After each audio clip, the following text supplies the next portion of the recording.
Prvi sneg. Jutros je pao prvi sneg ove godine. Decembar se približava i svi su pričali o vremenu.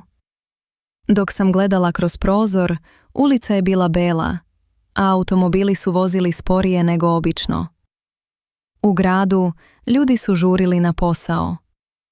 Na autobuskoj stanici svi su nosili kapu, šal, rukavice i debele jakne.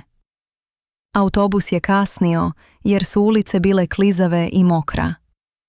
Jedna žena je rekla: u gradu je zimi uvek gužva. Kad padne sneg, saobraćaj odmah stane.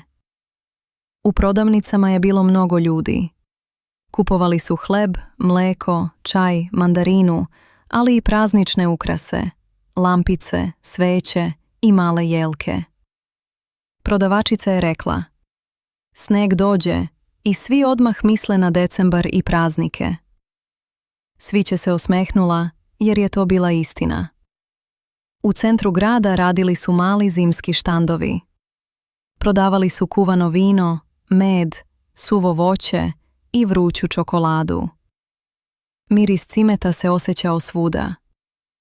Ljudi su stajali ispod nadstrešnice i čekali da snežna oluja malo stane. Ali na selu život je izgledao drugačije. Moja prijateljica iz sela mi je poslala poruku: i kod nas je pao prvi sneg, ali mi odmah imamo posla. Na selu su ujutru prvo očistili dvorište, stepenice i put do štale.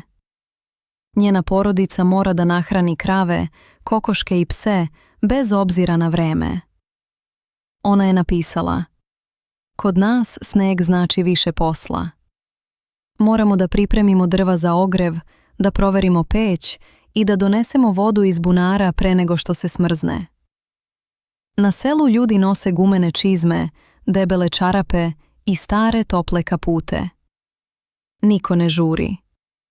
Svi rade polako, ali stalno. U maloj seoskoj prodavnici kupuju osnovne stvari: brašno, šećer, ulje, krompir, luk, a pred praznike i medenjake i kandirano voće. Prodavnica je mala, ali topla. Vlasnica kaže svima: srećan prvi sneg, počinje prava zima. Uveče se grad i selo ponovo razlikuju. U gradu svetla sa izloga i lampica sijaju na belom snegu. Ljudi šetaju polako, piju čaj u kafićima i slikaju dekoracije. Deca prave male snežne kugle ispred zgrada. Na selu kuće su mirne i tihe. Iz dimnjaka izlazi topao dim. Porodice se okupe pored pećina drva, piju čaj od lipe ili kamilice i pričaju o planovima za decembarske praznike. Na kraju dana sneg je pao jače i pokrio sve: ulice, polja, krovove, drveće. Dok sam išla kući, razmišljala sam: u gradu je sneg ponekad problem, ali u selu je deo života. Ipak, u oba mesta ljudi se raduju prvoj pravoj zimi. Prvi sneg donosi hladan vazduh, mir i osjećaj da će uskoro doći vreme svetlosti, ukrasa i prazničnih dana.